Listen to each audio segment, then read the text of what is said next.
Good morning everyone. क्या हुआ है कि अभी इमरान खान के ऊपर बहुत सारे केस चल रहे थे जिसके बाद उनको गिरफ्तार किया गया था। उसके बाद हमने ये देखा कि जिस तरीके से उनकी आर्मी के द्वारा इमरान खान को अरेस्ट किया गया है और उनको ऐसे अरेस्ट किया गया है कि जैसे हम कभी ऐसे भेजते हैं कि एक भेड़ को पकड़ने के लिए बहुत सारे जो लोग इकट्ठे हो जाते हैं उनको पकड़ने की कोशिश करते हैं। और इनको जैसे आर्मी ने इनको गिरफ्तार किया है उसका वीडियो आप देख सकते हैं किस तरीके से इनको गिरफ्तार किया है।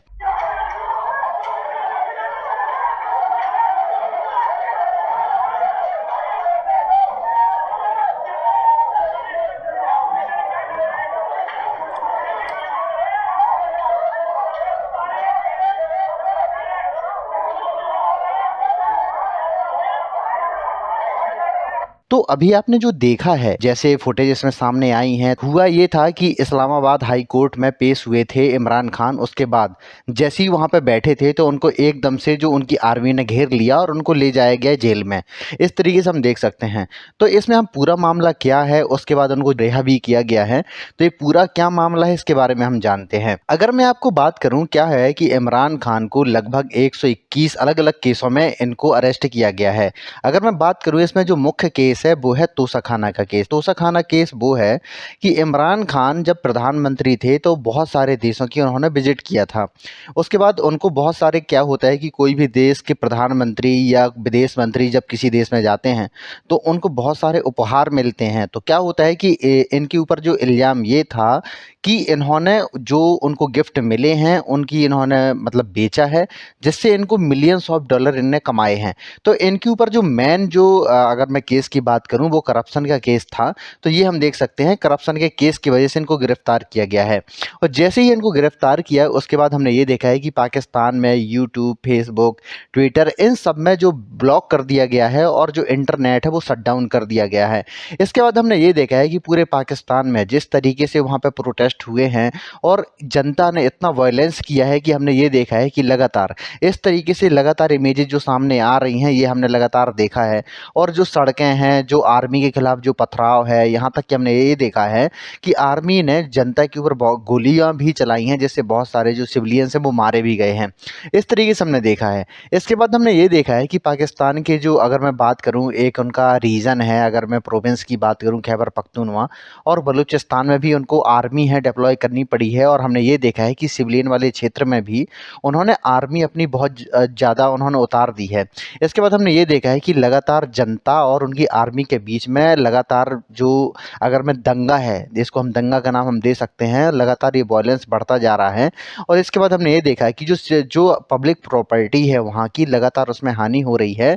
और वहाँ पे लगातार इतना वायलेंस हो रहा है कि आर्मी के हेडक्वार्टर के ऊपर भी आग लगाई गई है। यहाँ हमने ये भी देखा है कि आर्मी के ऊपर जैसे ही अटैक किया गया तो आर्मी अपने जो जो जगह है हेडक्वार्टर वो ही छोड़ के भाग गई, क्योंकि जनता इतनी ज़्यादा आ रही थी। देखिए अगर मैं पाकिस्तान की बात करूं, पाकिस्तान में अगर मैप की बात करूं तो उसमें 5 प्रोविंस इसमें मुख्यतः पाए जाते हैं। अगर मैं पहला बात करूं तो इसका जो सबसे बड़ा और सबसे ज़्यादा इकोनॉमिक अगर मैं बड़े की अगर मैं बात करूं तो पंजाब है।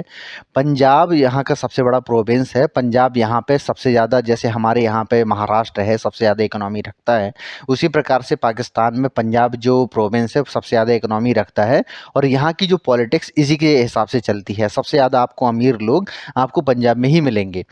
तो मैं आपको ये बता रहा हूँ कि पंजाब है, इसके बाद खैबर पख्तूनवा की मैं बात कर रहा था। ये वाला वो क्षेत्र है जो अफगानिस्तान से जिसकी बॉर्डर लगती है।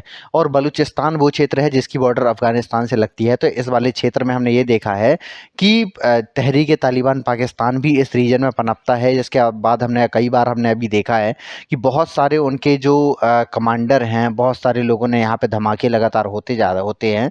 तो ये भी हम देखते हैं लगातार। तो यहाँ पे भी जो सिविलियन हैं, यहाँ पे बहुत सारे लोग हैं प्रोटेस्ट कर रहे थे आर्मी के खिलाफ। तो वहाँ की जो आर्मी बहुत बड़ी तादाद में यहाँ पे डिप्लॉय की गई है, जिससे जो वायलेंस है उसको रोका जाए। लेकिन जो वायलेंस है, जो वहाँ पे दंगे हैं, रुकने का नाम नहीं ले रहे हैं। और लगातार वहाँ पे इतनी तोड़फोड़ की जा रही है कि जो पब्लिक प्रॉपर्टी है, देखिए पब्लिक प्रॉपर्टी उसको कहा जाता है जिसमें गवर्नमेंट ने लोगों के लिए बनाई हो, बसें चलवाई हों या कुछ भी किया हो, तो उसकी तोड़फोड़ की जा रही है लगातार। ये जो बलूचिस्तान रीजन है, लगातार यहाँ पे अस्थिरता बनी ही रहती है, तो यहाँ पे भी जो आर्मी है डिप्लॉय की गई है, जिससे यहाँ पे जो विद्रोह हो रहे हैं उसको रोका जाए। इतना सब होने के बावजूद भी हमने ये देखते हैं कि पाकिस्तान के जो आर्मी चीफ हैं मुनीर, ये ओमान में बैठे हैं, ओमान से आने का नाम नहीं ले रहे हैं। ये 8 मई की रिपोर्ट है और अभी तक ये पाकिस्तान नहीं पहुंचे हैं। अगर आज मैं की बात करूं तो आज 13 मई है, अभी तक ये पाकिस्तान नहीं पहुंचे हैं। अगर मैं वहाँ के प्रधानमंत्री शहबाज शरीफ की अगर मैं बात करूं तो ये जो किंग चार्ल्स थर्ड हैं, जो राजा की शपथ लेने वाले हैं, जो कोरोनेशन सेरेमनी वहाँ पे यूके में होने वाली है उसको सेलिब्रेट करने गए हैं, उसमें पार्टिसिपेशन करने गए हैं, अगर मैं शहबाज शरीफ की अगर मैं बात करूं, और तब से वहाँ पर अभी तक वहीं पे हैं और अभी तक जो पाकिस्तान में नहीं आए हैं। इतना सब पाकिस्तान में हो रहा है, वहाँ के जो प्रधानमंत्री हैं अपने देश से ही गायब हैं, ये हम देख रहे हैं। इस बीच हमने ये देखा है कि लगातार जैसे अगर इंडिया में कोई भी बात होती है तो पाकिस्तान की तरफ से तुरंत रिएक्शन आता है, लेकिन पाकिस्तान का रिएक्शन वैसा नहीं है जैसा होता है, क्योंकि अगर इंडिया में कुछ भी होता है तो तुरंत ये बोलते हैं कि ये ह्यूमन राइट्स का इशू है, यहाँ पे क्या हो रहा है, ये सारी बातें होती हैं। लेकिन पाकिस्तान में इतना सब हो रहा है, लेकिन पाकिस्तान के लिए जो यूएस का रिएक्शन है वो एकदम ऐसा है कि हाँ ठीक है, हम देखते हैं, इनको बहुत शांति बरतनी चाहिए लोगों के ऊपर, मतलब कुछ भी नहीं। इनकी इतना साधारण से इनका रिएक्शन था कि मैं बता नहीं सकता हूँ आपको। इसमें जो एंथनी ब्लिंकन है, अगर मैं यूएस के विदेश मंत्री की बात करूँ तो उनका जो रिएक्शन था इतना साधारण था कि मैं बता नहीं सकता उसमें। इसके बाद हमने ये देखा कि इमरान खान को बेल मिल गई है और उनको जो रिलीज़ कर दिया गया है अरेस्ट से। इसके बाद हमने ये देखा कि पाकिस्तान की सुप्रीम कोर्ट है, तो क्या हुआ देखिए, अगर मैं बात करूं, पाकिस्तान की सुप्रीम कोर्ट के पास जो पावर है वो नामात्र की है, क्योंकि वहाँ की जो संसद हैं उन्होंने बहुत सारे उनके जो अधिकार है छीन लिए हैं, जिससे पाकिस्तान की संसद के पास जो राइट्स हैं लगभग लिमिटेड बचे हैं। तो पाकिस्तान की जितनी भी शक्तियाँ बची हैं सुप्रीम कोर्ट के पास, उन्होंने ये बोला है कि जिस तरीके से अगर कोई व्यक्ति आपकी कोर्ट में पेश हुआ है तो उसको आप इस तरीके से अरेस्ट नहीं कर सकते, क्योंकि जो बंदा खुद ही पेश हुआ हो, जो सुनवाई के लिए खुद आया हो, उसको आप इस तरीके से कैसे अरेस्ट कर सकते हो। ये जो पाकिस्तान की सुप्रीम कोर्ट ने बोला है, और ये बोला है कि ये इलीगल है, इस तरीके से हम देखते हैं। इसके बाद हमने ये देखा है कि पाकिस्तान के प्रधानमंत्री जो रहे हैं, एक्स प्रधानमंत्री इमरान खान, उन्होंने ये बोला है कि जिस तरीके से उनको जो हैंगिंग जो थ्रेट्स की मैं अगर मैं बात करूं, लगातार उनको धमकाया जा रहा है। वहाँ की जो डेमोक्रेसी है, डेमोक्रेसी इतनी लचीली हो चुकी है कि वहाँ पे डिक्टेटरशिप, देखिए पाकिस्तान में जिस तरीके हालात हैं वहाँ पे डिक्टेटरशिप आने में ज़्यादा टाइम नहीं है, क्योंकि वहाँ के जो हालात हैं लगातार बिगड़ते जा रहे हैं। अगर मैं पाकिस्तान के जो प्रधानमंत्री रहे इमरान खान की बात करूं तो देखिए, जो ये प्रोटेस्ट हो रहे हैं, एक्चुअल में जो प्रोटेस्ट हो रहे हैं वो हो रहे हैं, वहाँ की एक तरफ जनता खड़ी है, एक तरफ उनकी आर्मी खड़ी है।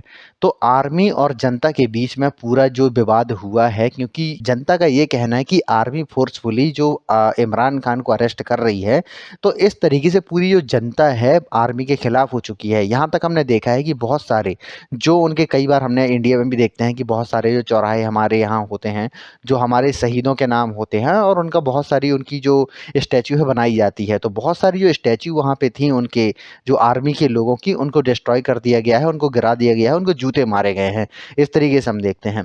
तो इनमें जो मेन जो बात निकल के आ रही है वो ये है कि पाकिस्तान की जो जनता है आर्मी के खिलाफ खड़ी हो गई है।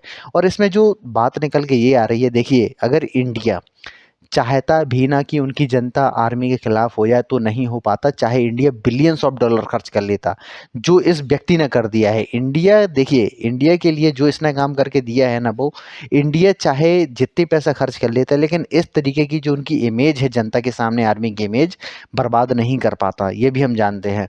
और देखिए इंडिया के लिए क्या है, इंडिया एक के लिए इसने बहुत सारे अच्छे काम भी किए हैं, क्योंकि इसके अंडर में ही हमने 370 हटाया है, इसके अंडर में ही हमने बालाकोट जो स्ट्राइक है वो भी की थी, ये सभी हम जानते हैं। तो इमरान खान अपने आर्मी के खिलाफ एकदम खड़े हुए हैं, और हम ये देखेंगे कुछ टाइम बाद, क्योंकि पाकिस्तान की जो हालत है, पाकिस्तान में लगातार बाढ़ आ चुकी है। इसके बाद हमने ये देखा है कि पाकिस्तान के प्रधानमंत्री जो इमरान खान है, इमरान खान को जैसे रिहा किया गया था, तो बेला में जैसे गए थे उसको 3 घंटे उनको बिठारा गया, और लगातार उनको जो वीडियो सामने आया था उसमें ये बोला गया था कि जैसे इनको बेल मिली है तो इनको बाहर जाने नहीं दिया गया है। है, ये भी हम जानते हैं। और लगातार देखिए जैसे पाकिस्तान में जैसे लगातार वायलेंस बढ़ रहा है, उससे जो आईएमएफ का जो पैकेज इनको आना था लगभग $6 बिलियन का, वो भी डिले हो रहा है। क्योंकि पाकिस्तान में जिस तरीके के हालात हैं और एकदम डिफ़ॉल्ट की कंडीशन में आ चुका है कि पाकिस्तान कब डिफ़ॉल्ट कर जाएगा मालूम नहीं। वहाँ पे जिस तरीके से दंगे हो रहे हैं, वहाँ पे जो भी बिज़नेस हैं, कुछ भी नहीं हो रहा है। लगातार जो खाने की कमी है, महँगाई है, इन्फ्लेशन है, वहाँ का जो रुपीज़ है लगातार फ़ॉल कर रहा है। तो इससे क्या होता है कि पाकिस्तान में सिविल वॉर के लगभग से कंडीशन हो चुकी है, और वो ये कब ये सुलझ जाए इस पे हम नहीं बता सकते, क्योंकि पाकिस्तान मैक्सिमम 1 या डेढ़ साल के अंदर हम देखेंगे कि कोलैप्स करेगा, और हम वहाँ पे देखेंगे कि वहाँ की देखिए इस समय अगर मैं पाकिस्तान के रुपए की बात करूँ तो लगभग 300 के पार चला गया है, 1 यूएस डॉलर के अगर मुकाबले की मैं बात करूँ। और अगर 1 इंडियन रुपीस आपके पास है तो आप लगभग 3.5 ₹4 के आसपास के मुकाबले वो हो गया है, ये भी हम जानते हैं। तो लगातार जो पाकिस्तानी रुपीस है फॉल कर रहा है, और पाकिस्तान की सिचुएशन जो है लगातार डाउन कर रही है।